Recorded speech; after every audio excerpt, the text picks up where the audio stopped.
పార్వతి అద్రిజాత పార్వతి తానువైన ప్రాణధవుని చెంతకు చేరుకున్నది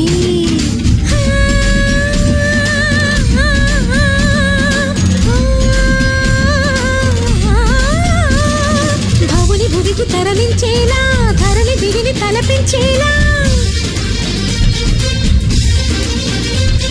రసతరంగిణి లీలా ఎదిని నృత్యరతులు చేయగలిగే వేళ కేశవ